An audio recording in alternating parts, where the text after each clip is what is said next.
प्रिय बच्चों, आपका अगला पाठ है पाठ 7। हम बीमार ही क्यों हो।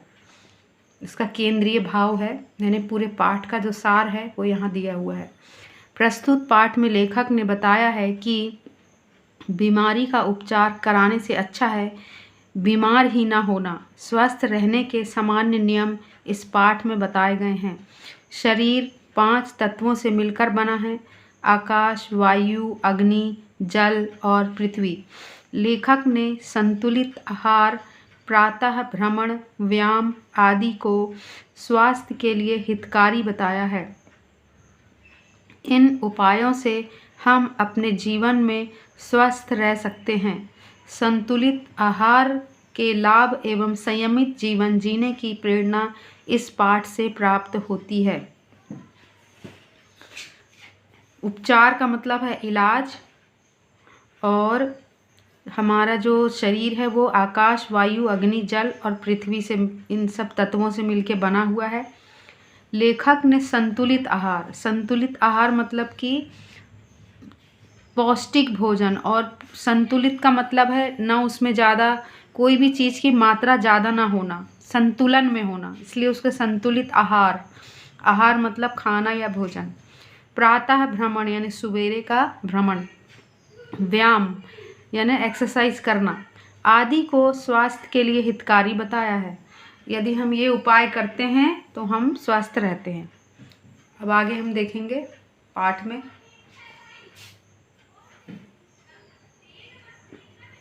एक कहावत है, बीमारी का निदान कराने के बजाय बीमार न पड़ना ही बुद्धिमत्ता है। हमारा शरीर 5 भौतिक तत्वों आकाश, वायु, अग्नि, जल और पृथ्वी से मिलकर बना है। इन तत्वों की संतुलित मात्रा शरीर को स्वस्थ रखती है। इसके अभाव में शरीर अस्वस्थ हो जाता है। अर्थात 5 तत्व हमारे शरीर के लिए 5 प्रकार के भोजन हैं। इनमें से किसी 1 या 2 तत्वों की हमारे शरीर में कमी हो जाने से वह रोगी हो जाता है। इस समय हम इन्हीं तत्वों का बुद्धिमत्तापूर्ण उपयोग करके आरोग्य लाभ प्राप्त कर सकते हैं। प्राचीन युग में इन 5 तत्वों को निर्दोष बनाए रखने के लिए एक अथक प्रयास किए जाते थे। उस युग में स्वच्छ और निर्मल आकाश में शुद्ध वायु श्वास लेने के लिए मिलती थी।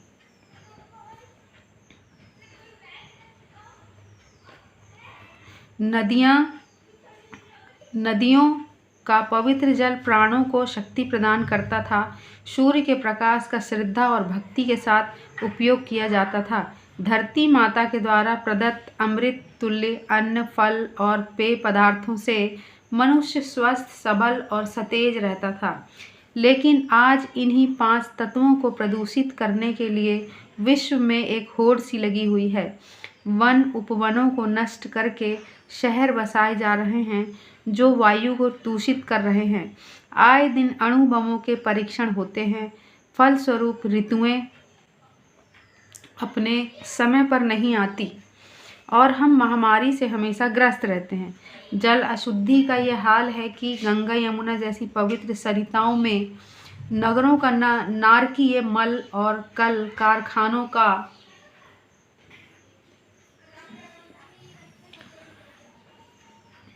कूड़ा कचरा सतत बहता रहता है, और इन्हीं नदियों का जल नलों द्वारा हमें प्राप्त होता है।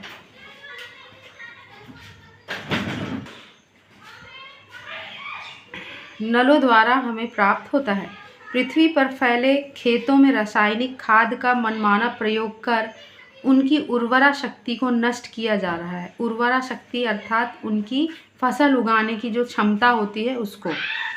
आज हमें जीवन के आधारभूत इन 5 तत्वों से वास्तविक लाभ नहीं मिल रहा है। उस युग और इस युग की जीवन पद्धति में अंतर हो गया है। फिर भी प्रकृति का एक नियम है, वह जीवन की सुरक्षा हर स्थिति में करती है। इस विषम परिस्थिति में भी हम 5 तत्वों का सदुपयोग करके स्वस्थ रह सकते हैं। आकाश तत्व 5 तत्वों में सबसे अधिक उपयोगी एवं प्रथम तत्व है। महात्मा गांधी ने आकाश तत्व को आरोग्य सम्राट की संज्ञा दी है। आकाश जैसे हमारे आसपास और ऊपर नीचे है, वैसे ही हमारे भीतर भी है। चमड़ी के एक एक छिद्र में आकाश है। इस खाली जगह को हमें भरने की कोशिश नहीं करनी चाहिए। यदि हम अपना दैनिक आहार जितना चाहिए उतना ही लें तो शरीर में स्फूर्ति रहेगी, हल्कापन रहेगा। उपवास इस तत्व की प्राप्ति का एक मुख्य साधन है। उपवास के अतिरिक्त आकाश तत्व की प्राप्ति संयम, सदाचार, गाढ़ी नींद, विश्राम और प्रसन्नता से भी होती है। वायु द्वारा आवश्यक तत्व है कि एक मिनट में भी हमें वायु न मिले तो हम घबरा उठते हैं। प्रतिदिन हम जितना भोजन करते हैं और जल पीते हैं उससे लगभग 7 गुनी वायु ग्रहण करते हैं। नाक और मुंह से ही नहीं, हम अपनी त्वचा के असंख्य छिद्रों से भी सांस लेते हैं। शुद्ध वायु में टहलने और व्यायाम करने से हमें इस तत्व की प्राप्ति आसानी से हो सकती है। टहलने के लिए बस्ती से दूर कोई ऐसा साफ सुथरा पथ चुनना चाहिए जो प्रकृति के साम्राज्य से गुजरता हो। टहलने के अतिरिक्त आसन, प्राणायाम, तैराकी एवं अन्य कसरतों के माध्यम से हम अपने शरीर को वायु तत्व प्रदान कर सकते हैं। जैसे कि किससे हम अपने शरीर में वायु ले सकते हैं? एक तो है कि टहलने जाना, शुद्ध हवा मिलती है। दूसरा है आसन करना, यानी कि ध्यान लगाकर बैठना। दूसरा है प्राणायाम करना, ये योगा का एक वो है, योग है ये योगा। फिर प्राणायाम उसका एक प्रकार है। तैराकी, तैरने से एवं अन्य कसरतों के माध्यम से हम अपने शरीर को शुद्ध वायु प्रदान कर सकते हैं।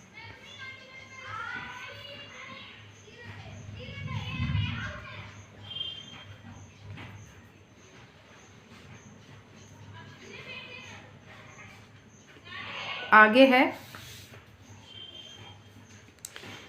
अग्नि, तीसरा उपयोगी तत्व है। शास्त्रों में सूर्य और अग्नि को देवता मानकर उनकी पूजा अर्चना का विधान है। सूर्य केवल प्रकाश और ताप ही नहीं देता बल्कि वह बुद्धि और लंबी उम्र भी प्रदान करता है। सूर्य के बिना जीवन की कल्पना भी नहीं की जा सकती। भारत ही क्यों, रोम, यूनान, मिस्र सभी जगह सूर्य को देवता माना गया है। अग्नि तत्व के अभाव में शरीर निर्जीव हो जाता है। इस तत्व की कमी से गाठिया, मंदाग्नि, बुढ़ापा आदि का उपद्रव होता है। इस तत्व की शरीर में अधिकता होने से आँख, जीभ आदि लाल हो जाते हैं। मिजाज गर्म और क्रोधी हो जाता है। ये जो तत्व है अग्नि का, जब ये होता है तो हमारे स्वभाव में भी अंतर आता है और शरीर में भी। सूर्य का सही लाभ लेने के लिए स्वास्थ्य विशेषज्ञ सूर्य निकलने से पहले उठने को अच्छा मानते हैं। नंगे सिर एवं नंगे पांव वायु सेवन के लिए खुले मैदान में निकल जाने की सलाह देते हैं कि गंदी जगह पे नहीं चलना चाहिए नंगे पांव, लेकिन घास पर चलने के लिए हमेशा अक्सर बोला जाता है। हम न्यूज़पेपर में भी, पुस्तकों में भी पढ़ते हैं कि खुले मैदान में निकल जाने की सलाह देते हैं। प्रातःकालीन किरणें त्वचा द्वारा रक्त में प्रवेश कर जाती है। जो सुबह होता है, एकदम सुबह उस समय का जो प्रकाश होता है, उस सूर्य की किरणें वो हमारे शरीर को नुकसान नहीं करती, यानी हार्मफुल नहीं होती है। और वो हमारे शरीर में त्वचा के जो छोटे छोटे कण होते हैं ना, छेद, उनसे हमारे अंदर प्रवेश कर जाती है और अंदर पहुंचकर विटामिन डी की वृद्धि करती है। सूर्य नमस्कार करने से शरीर में अधिक मात्रा में लाल रक्त कण उत्पन्न होते हैं। सूर्य अगर नमस्कार नहीं भी किया जाए तो सिर्फ टहलने से, वो भी सुबह 6 से लेके 8 बजे तक में जो सूर्य की रोशनी होती है उसमें करने से अधिक मात्रा में लाल रक्त कण उत्पन्न होते हैं और हमारी जीवन शक्ति भी बढ़ती है। अब जो चौथा तत्व है वो है जल को जीवन और अमृत भी कहते हैं। स्पष्ट है कि जल जीवन के लिए कितना आवश्यक है। वस्तुतः जल प्राणियों का प्राण है। हमारे शरीर के वजन के 100 भागों में से 70 भाग केवल जल है। यानी 100 में से 70% भाग हमारे शरीर का जो है वो है जल है। हमारे दांत जो शरीर के अंदर सबसे ठोस और कठोर अंग गिने जाते हैं, 4% जल धारण करते हैं, यानी दांत में भी 4% जल होता है। जल भोजन का बड़ा आवश्यक अंग होता है। जल के योग से ही खून हमारे सूक्ष्म अति सूक्ष्म अवयवों का पोषण करता है। सूक्ष्म अति सूक्ष्म यानी छोटे से छोटा बारीक से बारीक जो अवयव हमारे शरीर में होते हैं ना, तंतु, उसका पोषण करता है। जल ही त्वचा से पसीने के रूप में, फेफड़ों से वाष्प के रूप में और पेट से मल मूत्र के रूप में शरीर की गंदगी को बाहर निकालता है। जब हम पसीना जो हमारे शरीर में आता है ना, वो गंदा होता, गंदगी होती है हमारी जो बाहर निकलती है। फेफड़ों से वाष्प के रूप में जब हम सांस अंदर खींचते हैं और जब बाहर निकलती है नाक के द्वारा से, जो वही वाष्प के रूप में थोड़ा थोड़ा उसमें क्या होता है, पानी, जल का अंश बाहर आता है।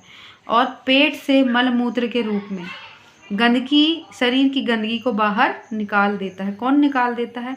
जल के योग से ही। और प्रातः काल सूर्योदय से पूर्व शैया त्यागते ही पानी पीने से शरीर पूर्ण रूप से विकार रहित हो जाता है। अर्थात सुबह बिल्कुल सूर्योदय से पहले, सूर्य निकलने से पहले शैया त्यागते अर्थात बिस्तर छोड़ते ही पानी पीने से शरीर पूर्ण रूप से विकार रहित, यानी किसी भी प्रकार का उसमें बीमारी नहीं होती है। ऊष पान का जल पेट में जाकर पचता नहीं। ऊषा है पान का जल पेट में जाकर पचता नहीं, मतलब ऊषा पान। ऊषा मतलब सुबह का पान करना, यानी सुबह पानी को पीना। वो जो पानी यानी जल हमारे पेट में जाता है वो पचता नहीं है। उसका काम अतड़ियाँ आदि भीतरी अवयवों को धोकर साफ करना। वो हमारे अंदर पूरे पेट को, इंटेस्टाइन को, आंतों को साफ कर देता है। उन्हें शक्ति देना तथा मल को शरीर से बाहर निकालना है। भोजन के 1 घंटे पूर्व तथा 2 घंटे बाद पानी पीना अच्छी आदत है। यानी खाना खाने के 1 घंटे पहले पानी पिए और खाना खाने के 2 घंटे के बाद पानी पिए, अच्छी आदत है। ये आजमाया हुआ है कि जब हम जैसे ही तुरंत पानी पी लेते हैं ना खाना खाने के बाद, तो हमारा पेट बाहर निकलने लगता है। लेकिन जब हम 2 घंटे के बाद पानी पीते हैं तो पेट हमारा क्या होता है, नहीं निकल पाता है, अच्छा रहता है। भोजन करते समय जहाँ तक हो सके पानी नहीं पीना या कम पीना चाहिए। इससे भोजन की पाचन क्रिया में सुविधा रहती है। हाँ, बहुत ज़्यादा एकदम पानी नहीं पी लेना चाहिए, एक एक घूंट घूंट करके पानी पीना चाहिए जब हम भोजन करते हैं। ठंडे जल से स्नान करके भी हम जल तत्व की पूर्ति कर सकते हैं। अब नहाते हैं तो जब हम वो हमारे रोम छिद्रों से भी जल हमारे अंदर जाता है। 5वां और अंतिम तत्व पृथ्वी है। पृथ्वी हमारी माँ है क्योंकि वह हमें जन्म देती है, धारण करती है, हमारा पालन पोषण करती है और अंत में अपनी गोद में विश्राम देती है। मछली जल के बिना नहीं रह सकती क्योंकि वह जलचर है। पक्षी आकाश के बिना नहीं रह सकते क्योंकि वे नभचर हैं। हम थलचर हैं। हम भला पृथ्वी के बिना कैसे रह सकते हैं? अब यहाँ पर है कौन सा तत्व है? 5वां पृथ्वी, जिसको कि हम धरती माता भी कहते हैं, माँ भी कहते हैं, और हमारा पालन पोषण करती है। हम इस पृथ्वी पर रहते हैं, है ना, बहुत सारी चीज़ें हमें सुविधाएं प्रदान करती है।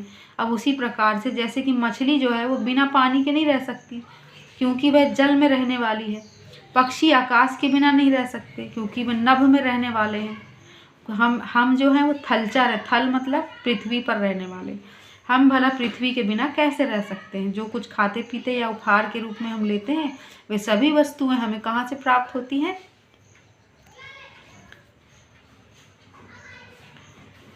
पृथ्वी से ही प्राप्त होती है। संतुलित प्राकृतिक आहार। संतुलित मैं बता चुकी हूँ। संतुलित का मतलब संतुलन में, भोजन जो हो संतुलन में हो, किसी भी चीज़ की मात्रा ज़्यादा ना हो, है ना, तब वो संतुलित प्राकृतिक आहार कहलाता है।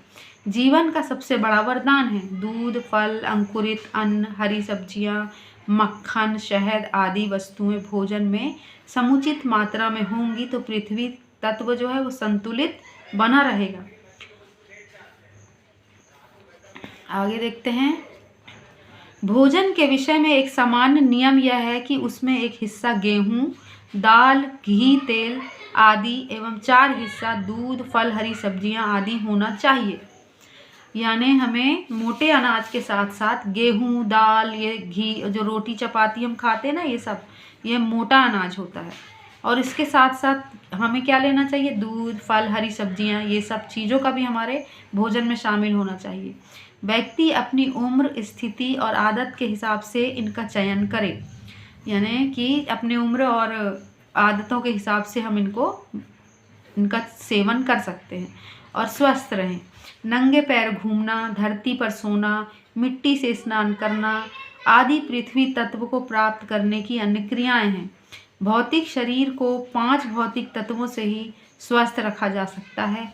ये 5 तत्व आपके आसपास ही हैं। क्या अब भी आप रोगी रहना पसंद करेंगे? ये जो सच में है, पर ये जो ईश्वर के द्वारा दिए गए ये 5 तत्व हैं हमारे लिए कि हम इसके द्वारा से स्वस्थ रहें, तो हम इसका लाभ लें और स्वस्थ रहें। आगे अब हम इसके अभ्यास कार्य देखेंगे। प्रश्न नंबर 1, सही विकल्प चुनकर लिखिए। क है, हमारा शरीर तत्वों से मिलकर बना है। उत्तर है 5। आपका अगला प्रश्न है ख, चमड़ी के एक एक छिद्र में है। उत्तर है आकाश।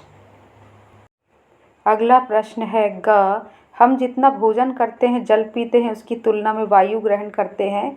उत्तर है 7 गुना। अगला प्रश्न है घ, सूर्य नमस्कार करने से शरीर में अधिक मात्रा में होते हैं उत्पन्न। उत्तर है लाल रक्त कण। अगला प्रश्न है आपका प्रश्न नंबर 2, निम्नलिखित रिक्त स्थानों की पूर्ति कीजिए। क, हमारे शरीर के 100 में से 70 भाग में केवल जल है। ख, भोजन के 1 घंटे पूर्व तथा 2 घंटे बाद पानी पीना अच्छी आदत है। ग, सूर्य केवल प्रकाश और ताप ही नहीं देता बल्कि बुद्धि और लंबी उम्र भी प्रदान करता है। ये आपके खाली स्थान है जो रेड भाग में दिखाई दे रहे हैं वो। अब अगला प्रश्न है आपका, 1 या 2 वाक्यों में उत्तर लिखिए। ये जो दिए हैं 5 तत्वों के नाम लिखिए। आरोग्य सम्राट किस तत्व को कहा गया है? ये सारे प्रश्नों के उत्तर हैं जो मैंने बना के रखे हैं। प्रश्न नंबर 3, 1 या 2 वाक्यों में उत्तर दीजिए। क है, 5 तत्वों के नाम लिखिए। उत्तर है 5 तत्व हैं आकाश, वायु, अग्नि, जल एवं पृथ्वी। अगला प्रश्न है ख, आरोग्य सम्राट किस तत्व को कहा गया है? उत्तर, आकाश तत्व को आरोग्य सम्राट कहा गया है। अगला प्रश्न है ग, हमें कैसा भोजन करना चाहिए? उत्तर, हमें संतुलित प्राकृतिक आहार लेना चाहिए जिसमें गेहूं, दाल, घी, तेल आदि का 1 हिस्सा एवं 4 हिस्सा दूध, फल और हरी सब्जियों का होना आवश्यक है। अगला प्रश्न है घ वाला, स्वस्थ रहने के लिए हमें क्या करना चाहिए? उत्तर है, स्वस्थ रहने के लिए हमें आकाश, वायु, अग्नि, जल और पृथ्वी तत्वों की संतुलित मात्रा शरीर में रखनी चाहिए। संतुलित प्राकृतिक आहार लिया जाना चाहिए, इस तरह रोग पास नहीं आएगा। अगला प्रश्न है, 3 से 5 वाक्यों में उत्तर लिखिए। जल को जीवन कहा गया है, क्यों? उत्तर, जल को जीवन और अमृत भी कहते हैं। जीवन के लिए जल तत्व अत्यंत आवश्यक है। यह वास्तव में प्राणियों का प्राण है। शरीर के वजन के 100 भागों में से 70 भाग केवल जल है। जल के योग से शरीर के छोटे छोटे अंगों का पोषण होता है। जल ही पसीने के रूप में, फेफड़ों से वाष्प के रूप में और पेट से मल मूत्र के रूप में शरीर की गंदगी को बाहर निकालता है। जल से पाचन क्रिया ठीक रहती है। इस प्रकार जल है तो जीवन है। अगला प्रश्न है ख, संतुलित आहार किसे कहते हैं? यह क्यों आवश्यक है? उत्तर, शरीर के स्वस्थ रखने के लिए हमें संतुलित आहार लेना चाहिए। संतुलित आहार में 1 हिस्सा गेहूं, दाल, घी, तेल आदि होना चाहिए और इसके अतिरिक्त 4 हिस्सा दूध, फल, हरी सब्जियां आदि का होना अनिवार्य है। साथ ही उस आहार में प्राकृतिक रूप से संतुलन बना रहना चाहिए। संतुलित आहार में पृथ्वी तत्व का सामंजस्य अनिवार्य है। भोजन में शामिल सभी वस्तुएं जो खाने और पीने योग्य है वे सभी पृथ्वी तत्व से संयुक्त होती है। इस तरह संतुलित आहार के उपयोग से आरोग्य लाभ प्राप्त हो सकता है। नेक्स्ट क्वेश्चन है ग, सूर्य के बिना जीवन की कल्पना भी नहीं की जा सकती, सिद्ध कीजिए। उत्तर, सूर्य से हमें प्रकाश और ताप मिलता है। इससे हमें बुद्धि और लंबी आयु का वरदान भी मिलता है। सूर्य की प्रातःकालीन किरणों से हमें विटामिन डी मिलता है जिससे लाल रक्त कण उत्पन्न होते हैं जिससे हमारी जीवन की शक्ति बढ़ती है। सूर्य से प्राप्त गर्मी से पृथ्वी तत्व अन्न, फल, जल, सब्जियां आदि की प्राप्ति होती है, जिससे हमारा शरीर विकसित होता है। सूर्य को देवता के रूप में हम पूजते हैं। सूर्य से जीवन संरक्षित होता है। सूर्य जीवन का देवता है। रोम, यूनान, मिस्र आदि देशों में सूर्य को देवता माना जाता है। अगला प्रश्न है, पृथ्वी को माँ क्यों कहा गया है? उत्तर, पृथ्वी हमारी माँ है। हम पृथ्वी पर ही जन्म लेते हैं। वह हमें धारण करती है। उससे उत्पन्न तत्वों अन्न, जल, दूध, फल, हरी सब्जियां, मक्खन, शहद आदि से हमारा पोषण होता है। हमें संतुलित आहार मिलता है। पृथ्वी के बिना हमारा अस्तित्व नहीं है। संतुलित और प्राकृतिक आहार पृथ्वी की देन है। अतः पृथ्वी हमारी माँ है। पृथ्वी ही जन्म देने वाली, पोषण करने वाली और अंत में अपनी ही गोद में विश्राम देने वाली है। अतः माता पृथ्वी पुत्रो अहम पृथिव्या सत्य है। अगला प्रश्न नंबर 5, सोचिए और बताइए। इसमें का है, पृथ्वी पर जल की मात्रा बिल्कुल कम हो जाए तो क्या होगा? उत्तर है, जल वह तत्व है जिसकी कमी से प्राणियों का जीवन असंभव हो जाएगा। जल अमृत है। जल ही प्राण है। हमारे शरीर के वजन के 100 भागों में 70 भाग केवल जल है। जल हमारे जीवन का अनिवार्य तत्व है। इसके उपयोग से खून शरीर के अति सूक्ष्म अवयवों का पोषण करता है। जल ही शरीर की गंदगी बाहर फेंक निकालता है। शरीर का निरोग बने रहना शुद्ध जल की प्राप्ति से संभव है। अगला प्रश्न है, आपको सब्जियां ना मिले तो संतुलित आहार की पूर्ति कैसे करोगे? उत्तर, सब्जियों के ना मिलने पर संतुलित आहार की पूर्ति में फल, दूध और जल की मात्रा बढ़ा देंगे। साथ ही सूर्योदय से पहले खुले मैदान में स्वच्छ वायु सेवन के लिए निकलेंगे, जिससे अन्य आवश्यक विटामिनों की पूर्ति हो सके। अगला प्रश्न है, शरीर में जल की मात्रा कम हो जाए तो इसकी पूर्ति हेतु आप क्या करेंगे? उत्तर है, शरीर में जल की मात्रा कम हो जाने पर इसकी पूर्ति के लिए ठंडे जल से स्नान करेंगे। रसदार फलों और सब्जियों का उपयोग बढ़ा देंगे। इस तरह धीरे धीरे जल की मात्रा की कमी पूरी हो सकती है। अगला है आपका भाषा की बात करें। अब यहाँ पर क्या आ गया आपका व्याकरण, ग्रामर। निम्नलिखित शब्दों का शुद्ध उच्चारण कीजिए। संतुलित, बुद्धिमत्ता, निर्दोष, स्वास्थ्य प्रदत्त। इस प्रकार से इसको उच्चारण करेंगे। फिर है प्रश्न नंबर 2, निम्नलिखित की वर्तनी शुद्ध कीजिए। सुरक्षा, ये सब गलत लिखा हुआ है। इसका सही मैंने उत्तर किया हुआ है, वो आपको है इसमें। प्रश्न नंबर 2, निम्नलिखित की वर्तनी शुद्ध कीजिए।